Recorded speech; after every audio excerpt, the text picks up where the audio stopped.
15ویں شعبان ایک ایسی رات ہے کہ اللہ تبارک و تعالی اس رات بے شمار لا تعداد لوگوں کو جہنم کی تکلیف سے چھٹکارا دیتا ہے۔ اور شعبان عبادت کا مہینہ ہے۔ جب شعبان کا مہینہ آتا تھا تو ہمارے نبی حضرت محمد صلی اللہ علیہ وسلم عبادت کرنے کے لیے اٹھ کھڑے ہوتے تھے، جس کو ہم لوگ اپنی زبان میں سمجھنے کے لیے کہہ سکتے ہیں کہ کمر باندھ لیتے تھے۔ اس مہینے میں کیا فضیلت ہے، کیا کرنا چاہیے، کیا نہیں کرنا چاہیے، ہر مسلمان کو جاننا لازم اور ضروری ہے، تاکہ اس مہینے میں جو کام کرنا ہے اس کے نہ کرنے کی وجہ سے اس کا جو ثواب ہے، خیر و برکت ہے، اس سے محروم نہ ہو۔ اور جاننا اس لیے بھی ضروری ہے کہ بہت سارے ایسے کام ہیں جو نہیں کرنا چاہیے، تو نہ جاننے کی وجہ سے ایسا کام کر دے جس کی وجہ سے بجائے ثواب کے اس کو گناہ ملے۔ بسم اللہ الرحمن الرحیم۔ جس کام کو اللہ کے نام سے شروع کیا جاتا ہے تو اللہ تبارک و تعالی اس میں برکت ضرور ڈالتا ہے۔ برکت کا مطلب ہے کام بآسانی ہو جاتا ہے۔ اس لیے جو بھی صحیح کام ہو، نیک کام ہو، تو انسان کو چاہیے کہ بسم اللہ پڑھ کر کے شروع کرے، چاہے وہ کچھ بھی ہو۔ یہ مہینہ جو ہم سے تیزی کے ساتھ گزر رہا ہے یہ شعبان ہے، اور شعبان عبادت کا مہینہ ہے۔ جب شعبان کا مہینہ آتا تھا تو ہمارے نبی حضرت محمد صلی اللہ علیہ وسلم عبادت کرنے کے لیے اٹھ کھڑے ہوتے تھے، جس کو ہم لوگ اپنی زبان میں سمجھنے کے لیے کہہ سکتے ہیں کہ کمر باندھ لیتے تھے۔ اس مہینے میں کیا فضیلت ہے، کیا کرنا چاہیے، کیا نہیں کرنا چاہیے، ہر مسلمان کو جاننا لازم اور ضروری ہے، تاکہ اس مہینے میں جو کام کرنا ہے اس کے نہ کرنے کی وجہ سے اس کا جو ثواب ہے، خیر و برکت ہے، اس سے محروم نہ ہو۔ اور جاننا اس لیے بھی ضروری ہے کہ بہت سارے ایسے کام ہیں جو نہیں کرنا چاہیے، تو نہ جاننے کی وجہ سے ایسا کام کر دے جس کی وجہ سے بجائے ثواب کے اس کو گناہ ملے۔ اس لیے شعبان میں کیا کرنا چاہیے اور کیا نہیں کرنا چاہیے ہر مسلمان کو ضروری ہے۔ اس مثال سے آپ بخوبی سمجھ لیں گے کہ شعبان کی کیا حیثیت ہے۔ ایک کسان اگر اس کو فصل کاٹنا ہوتا ہے تو فصل کاٹنے سے پہلے بہت سارے مراحل سے وہ گزرتا ہے۔ ایک وقت ہوتا ہے جب وہ بیج کو زمین میں ڈالتا ہے، پھر کچھ ہفتوں کے بعد، کچھ مہینوں کے بعد اس زمین میں مسلسل وہ پانی ڈالتا ہے۔ بیج ڈالنے کے بعد، پانی ڈالنے کے بعد اب وہ فصل تیار ہو جاتا ہے اور کسان اس کو کاٹتا ہے اور خوش ہوتا ہے۔ لیکن کوئی کسان، کوئی کھیتی کرنے والے نہ تو وہ بیج ڈالے، نہ ہی کھیت میں پانی ڈالے، اور وہ فصل کاٹنے کے انتظار میں بیٹھے رہے، تو آپ ایسے لوگوں کو کیا کہیں گے؟ یقیناً آپ کہیں گے کہ یہ تو خام خیالی ہے۔ اسی طریقے سے رجب، شعبان، رمضان، رجب کی حیثیت کھیت میں بیج ڈالنے کی طرح ہے، اور شعبان کی حیثیت بیج ڈالنے کے بعد کھیت میں پانی ڈالنے کی طرح ہے، اور رمضان کی حیثیت فصل کاٹنے کی طرح ہے۔ تو اگر ہم نے رجب کو رجب نہیں سمجھا، شعبان کو شعبان نہیں سمجھا، اور ان دو مہینوں میں اللہ کے رسول صلی اللہ علیہ وسلم اپنی زندگی کو کس طریقے سے گزارتے تھے اور اپنی امت کو ان دو مہینوں کے بارے میں کیا تاکید کر کے گئے ہیں، اگر ہم نہیں جانیں گے اور ہم یہ صرف سوچیں کہ رمضان کا مہینہ خیر و برکت کا مہینہ ہے، ثواب حاصل کرنے کا نہیں، لوٹنے کا مہینہ ہے۔ لوٹنا سننے میں اچھا نہیں لگ رہا ہے، لیکن جب کوئی شخص کسی سے کوئی سامان لوٹتا ہے تو بڑی بے رحمی کے ساتھ اور بے دردی کے ساتھ لوٹتا ہے، اور وہ سوچتا ہے کہ موقع اچھا ہے، لوٹ لو۔ اسی طریقے سے رمضان ثواب لوٹنے کا مہینہ ہے۔ آپ جتنا چاہیں اس میں ثواب لوٹ لیں۔ آپ ایک نیکی کریں، 10 بڑھا کر کے دیا جائے گا، 10 کا 70 بنا دیا جائے گا، 70 کا اب کتنا بنایا جائے گا؟ 70,000، 70 لاکھ، 70 کروڑ، واللہ عالم بالثواب۔ لیکن عام دنوں کی کیا بات ہے؟ آپ ایک نیکی کریں، 1 ملے یا 10 ملے، اب وہ 10 بھی اللہ کے نزدیک اس کی حقیقت کیا ہے اس سے کوئی بھی انسان واقف نہیں ہے۔ ہم تو اللہ کی رحمت کی ہر وقت محتاج ہیں، ہم زیادہ کی امید رکھیں گے کہ 10 سے 10 کروڑ ہو، 10 ارب ہو، 10 کروڑ ہو۔ لیکن وہی اعمال کہ رمضان کے علاوہ اگر کیا جائے تو 1 ملے یا 10 ملے، اللہ تبارک و تعالی اپنے فضل و کرم سے 1 کا 70 بنا دیتا ہے۔ تو رمضان ثواب لوٹنے کا مہینہ ہے، لوٹ لیجیے۔ آپ جہاں سے بھی ثواب کما سکتے ہیں وہاں سے آپ ثواب کمائیے، لیکن اس کے لیے آپ کو تیاری کرنا پڑے گا۔ اور تیاری کرنے کا یہ رجب اور شعبان 2 مہینے ہیں۔ رجب خیر گزر گیا، شعبان یہ بھی آدھا گزر گیا، آدھا بچا ہوا ہے، اور 15ویں شعبان میں ایک رات آتی ہے جس کو کہا جاتا ہے شب بارات، حالانکہ لوگ بول دیتے ہیں شب برات، شب برات، صبرات، نہ جانے کون کون سے لفظ سے بولا جاتا ہے، لیکن یہ جو صحیح الفاظ ہے شب برات۔ شب فارسی کا لفظ ہے، برات عربی کا لفظ ہے۔ شب مطلب رات اور برات مطلب چھٹکارا، تو دونوں کو اگر آپ جوڑ دیں گے تو کیا معنی بنے گا؟ چھٹکارے کی رات، رہائی کی رات۔ بہت سارے لوگ اس دنیا میں نیک اعمال کیے، لیکن 2-4 نیکی، 10-15 نیکی کی وجہ سے اللہ کے ہاں پکڑ لیے گئے، پھنس گئے۔ وہ جہنم میں جانے سے پہلے جس تکلیف کا ذکر کیا گیا ہے قرآن و حدیث میں، جو اس لائق انسان ہوگا اس کو ملے گا۔ تو یہ رات یعنی 15ویں شعبان ایک ایسی رات ہے کہ اللہ تبارک و تعالی اس رات بے شمار لا تعداد لوگوں کو جہنم کی تکلیف سے چھٹکارا دیتا ہے، رہائی عطا کرتا ہے۔ اب اس کی گنتی کا آپ اندازہ لگا سکتے ہیں؟ نہیں لگا سکتے ہیں۔ اللہ کے رسول صلی اللہ علیہ وسلم نے حضرت عائشہ کو بتایا کہ بنو کلب ایک قبیلہ کا نام ہے، وہاں رواج تھا اور لوگوں کی عادت تھی بکریوں کو پالنے کا، جس کے پاس جتنا بکری وہ اتنا بڑا مالدار، اور اس قبیلے میں ایک سے ایک مالدار تھے، مطلب ایک ایک آدمی کے پاس ہزاروں بکری ہو، کیڑے ور۔ تو اس قبیلے میں کتنی بکریاں تھیں ہم اندازہ نہیں لگا سکتے ہیں۔ اللہ کے رسول صلی اللہ علیہ وسلم نے کیا کہا کہ اس قبیلے میں جتنی بکریاں ہیں ان بکریوں کے جسم میں جتنے بال ہیں اس سے بھی زیادہ مردوں کو اللہ تبارک و تعالی اس رات رہائی عطا کرتا ہے۔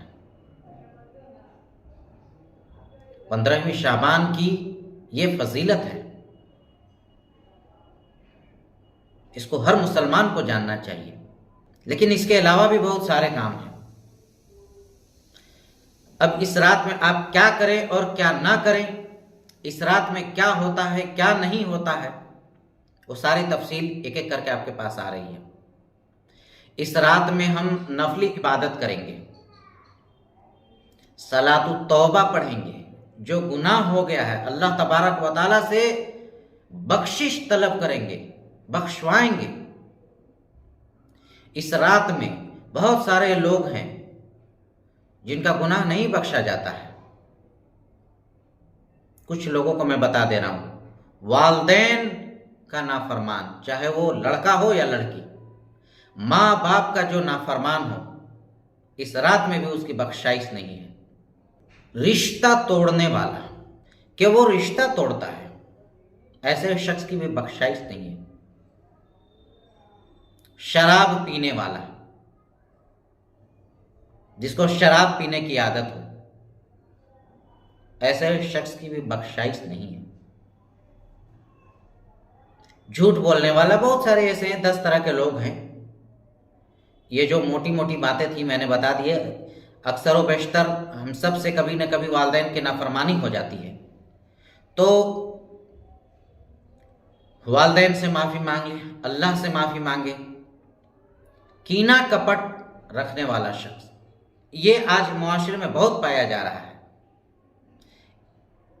اس شخص کا اس سے بات بند ہے، اس کا اس سے بند ہے، اس کا اس سے بند ہے، اس کا اس سے بند ہے، بس چند دن کی زندگی ہے اور کسی کا اس سے منہ پھلا ہوا ہے، کسی کا اس سے گال پھلا ہوا ہے۔ یہ ایک بہت واہیات قسم کی بیماری ہے جو معاشرے میں پھیلا ہوا ہے، چھوٹی چھوٹی بات کے لیے۔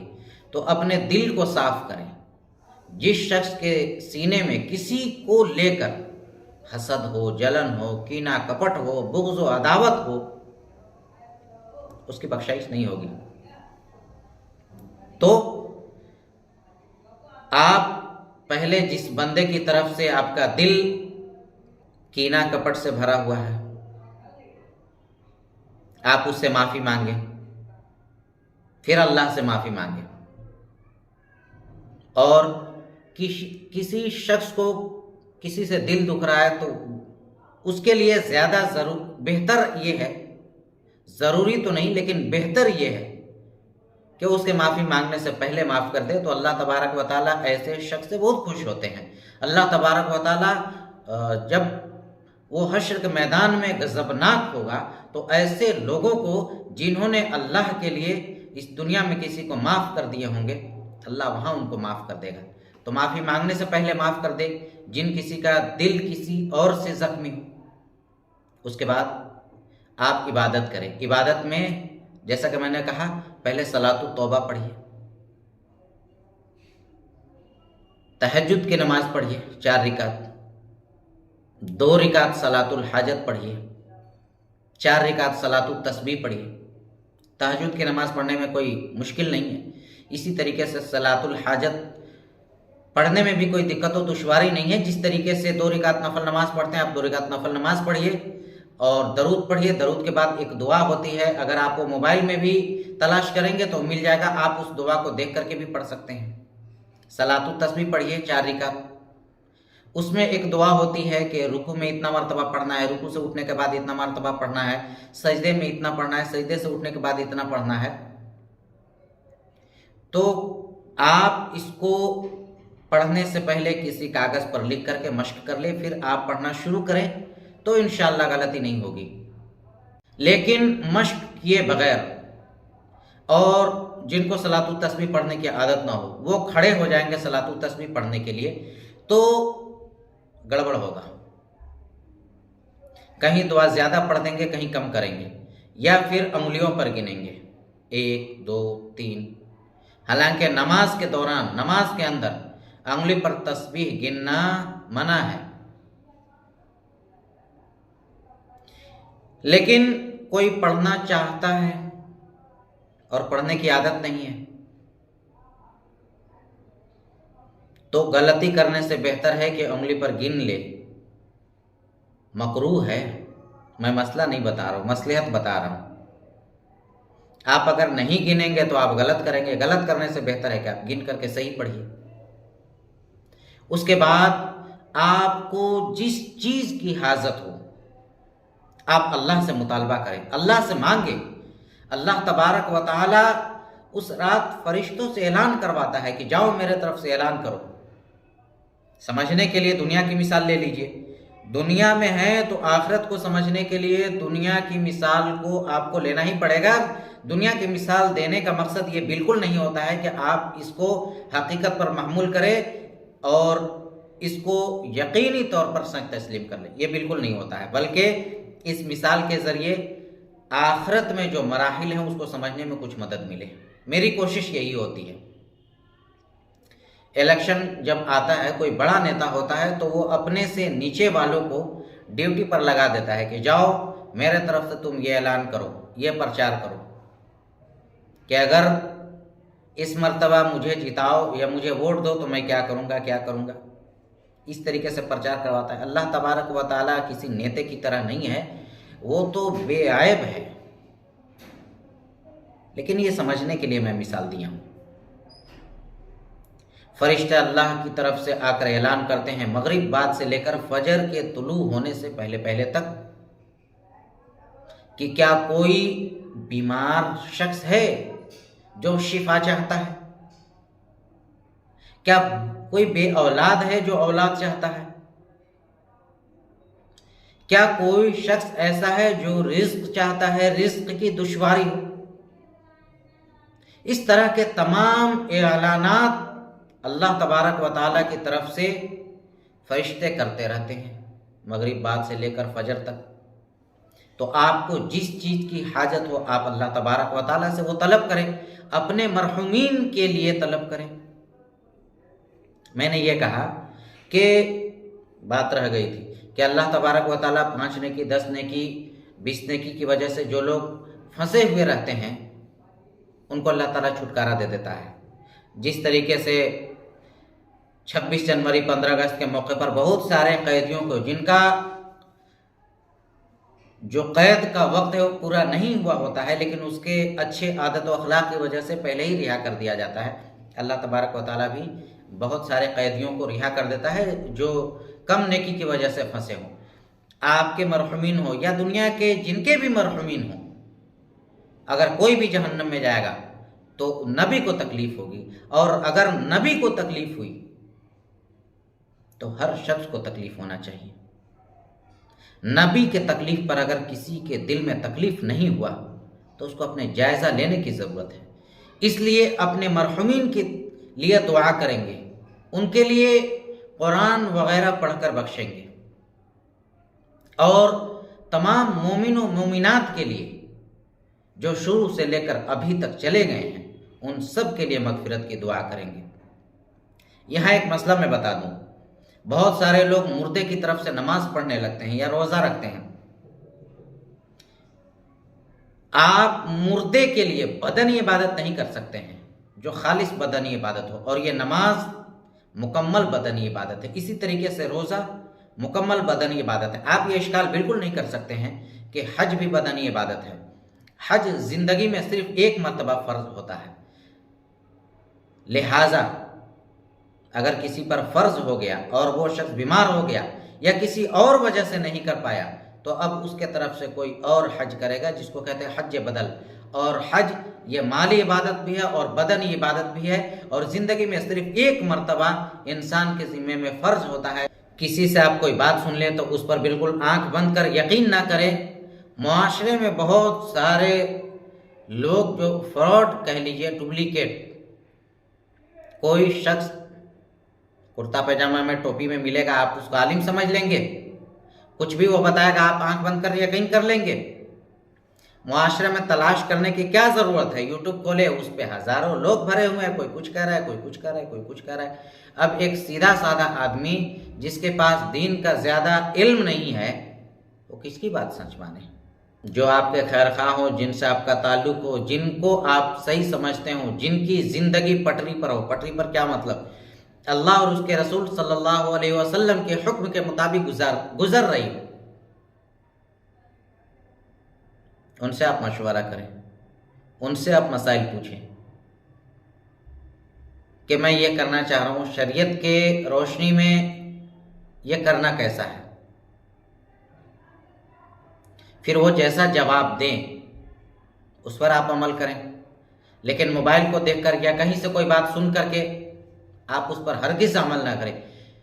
کیونکہ اکثر و بیشتر بہت ساری باتیں ایسی ہوتی ہیں کہ اوپر سے دیکھنے میں بہت اچھی ہوتی ہے، لیکن شریعت میں اس کا کوئی اصل نہیں، کوئی حقیقت نہیں، کوئی بنیاد نہیں ہوتی ہے، اور انسان اس کو دین سمجھ کر کے کرتا ہے، تو بجائے ثواب ملنے کے اس کو گناہ مل گیا اور اس کو سمجھ میں بھی نہیں آیا، اس کا وقت برباد، اس کا بدن تھکا الگ، اس کا پیسہ خرچ ہوا الگ، ملا کیا؟ کچھ نہیں۔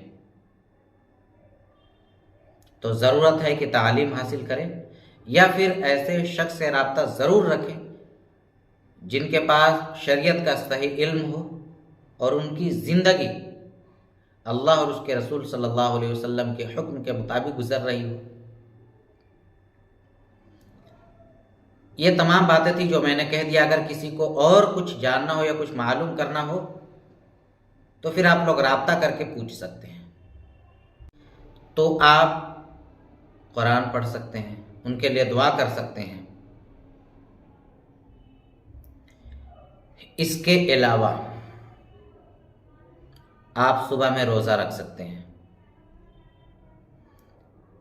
اعمال کرنے کے اور روزہ رکھنے کی حدیث موجود ہے۔ حدیث اگرچہ ضعیف ہے لیکن محدثین نے اصول بنایا ہے کہ فضیلت کے معاملے میں ہم ضعیف حدیث کو اختیار کریں گے، یعنی اس پر عمل کریں گے، احکام کے معاملے میں اس پر عمل نہیں کریں گے۔ رمضان کا مہینہ ویسے بھی خیر و برکت کا مہینہ ہے، اور اس خیر و برکت پر ایک دلیل موجود ہے، اگرچہ وہ ضعیف حدیث کی شکل میں ہے، تائید ضرور ہوتی ہے۔ تو رات میں عبادت کریں اور صبح میں روزہ رکھیں۔ بہت سارے لوگ پوچھتے ہیں کہ اس رات قبرستان جانا چاہیے یا نہیں جانا چاہیے؟ بالکل جانا چاہیے، قبرستان بالکل جانا چاہیے، لیکن سوال یہ ہے کیوں جانا چاہیے؟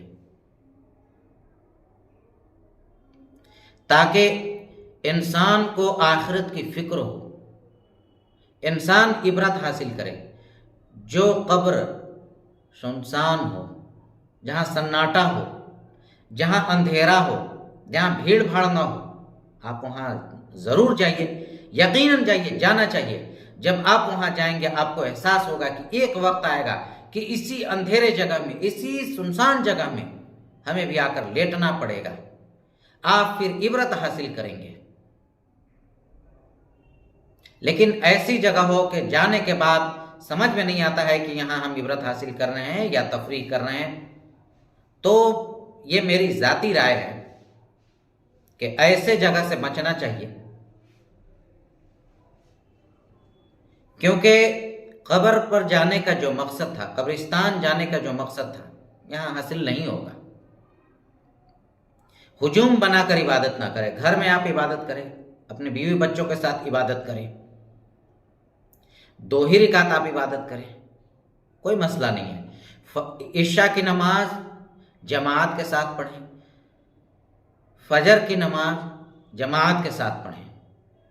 ایسا نہیں ہے کہ رات میں نفل نماز پڑھے، قرآن وغیرہ پڑھے، دعا وغیرہ کیے اور صبح میں سو گئے،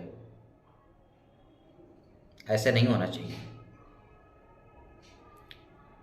اس کو آپ اس طریقے سے سمجھیے کہ اگر آپ نمک سے پیٹ بھرنا چاہیں گے تو آپ مشقت میں پڑ جائیں گے، آپ پریشان ہو جائیں گے، آپ اپنے آپ کو ہلاکت میں ڈال لیں گے۔ نمک کھانا کو ذائقہ دار اور لذیذ بنانے کے لیے ہے، نمک پیٹ بھرنے کے لیے نہیں ہے۔ اسی طریقے سے نفلی عبادت جو ہے انسان کے نام اعمال کو چمکانے کے لیے ہے، لیکن اگر نام اعمال جو فرائض و واجبات سے خالی اس کو چمکائے گا کیسے؟ فرائض و واجبات کے ساتھ نفلی عبادتیں کی جائیں تو اس میں اور 4 چاند لگے گا، لیکن اگر فرائض و واجبات کو چھوڑ کر کے آپ صرف نفلی عبادت پر بھروسہ کر لے رہے ہیں کہ ہم کامیاب ہو جائیں گے، تو گویا کہ آپ نمک سے پیٹ بھر رہے ہیں، اور نمک سے پیٹ جو شخص بھرے گا تو اس کا انجام کیا ہوگا، یہ بات کسی سے مخفی نہیں ہے۔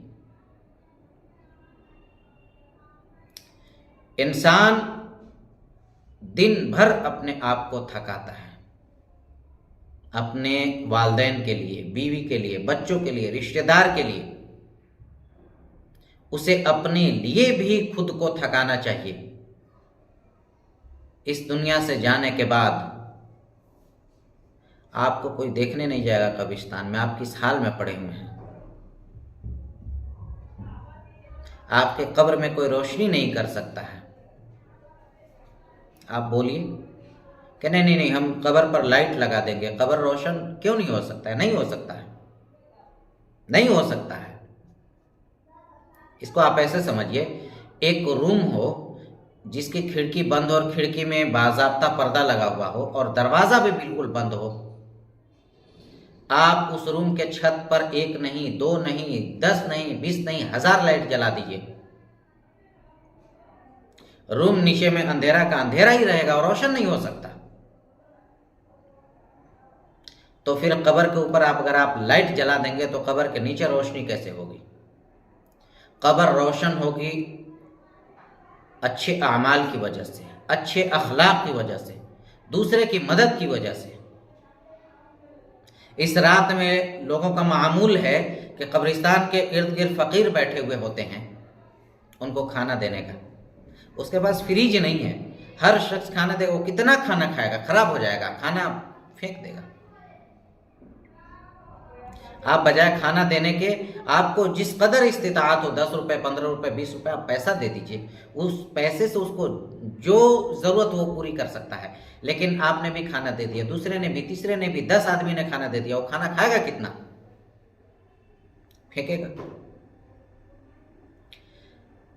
بڑے افسوس کی بات ہے اور دل دکھتا ہے، مسلمانوں کے محلے میں جہاں صرف آبادی مسلمان کا ہے، وہاں دکانیں پٹاخوں کی سجی ہوئی ہیں اور لوگ پٹاخے پھوڑ کر خوش ہو رہے ہیں۔